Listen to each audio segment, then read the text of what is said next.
Got a good debate. Jeff Bagwell versus Eddie Murray. Who would I take? Ooh, Jeff Bagwell. And this is talking about modern great first basemen because sometimes people get in their feelings about where you rank.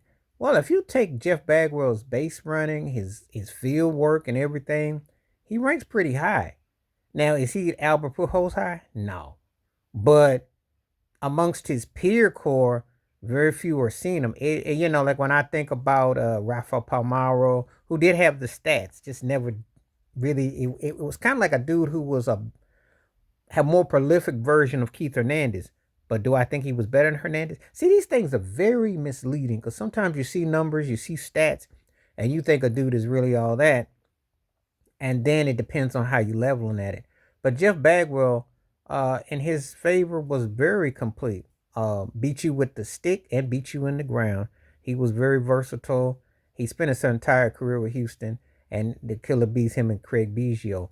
But do I think how he stacks up against Eddie Murray? Well, he's got a higher batting average, and I think there's a couple things that goes in his favor. But there are tiers to this, and the thing is that so often than not, people look at what you did or where you were. Now, some people may hold that Minute Maid ball. They may Enron. That was, you remember how it was the orange? That ballpark was like kind of like playing in Coors Field for Colorado. Todd Hilton is another one.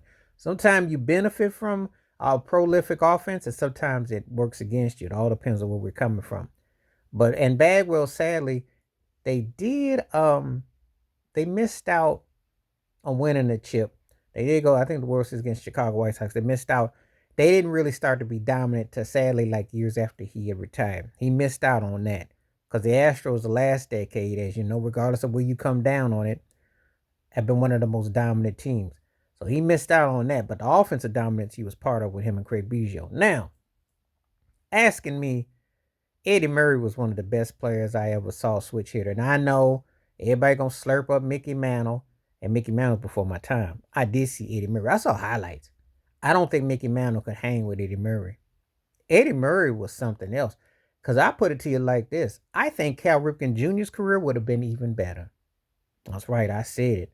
I watched him play, and believe me, Ripken hit 3,000, had 3,000 hits, and he was one of the greatest players ever.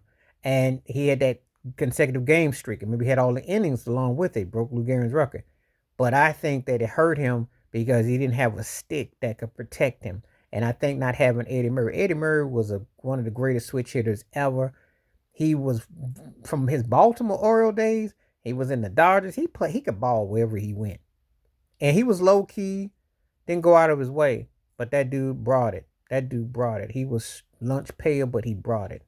Compact, did his thing, flexible, strong, agile, and did his thing. And he was part of that team that they won the chip, and they threw with and to me, I know it's crazy to say this because people say, well, Kevin Jr. first bat Hall and all that. I said, could you imagine he could have been even better?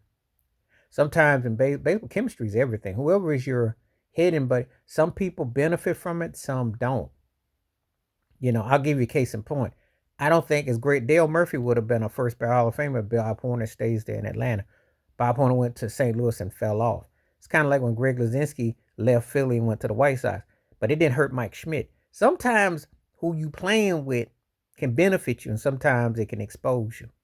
Just saying, different situations, you're not the same player you were. It's kind of like when I look at Albert Pujols. He was a beast, and only Barry Bonds kept him away from running and owning the National League in the LOs and what have you. But he went up to the Angels. He was just slightly better than average. Sometimes that chemistry is real, and I see it.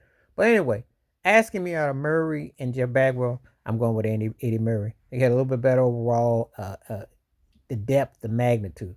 But Bagwell, stat-wise, is a bad dude. Don't sleep. Let me know what you think. Jeff Bagwell versus Eddie Murray, who had the better careers of baseball career first baseman. Please hit like, subscribe, work on thoughts, comments, and I do respond. Thank you. Wash your hands. Keep your mind clear. Watch out for another. Share it if you like, and hit that membership because when you do requests like this come true, stay safe, stay blessed, stay woke, stay free. In my peace.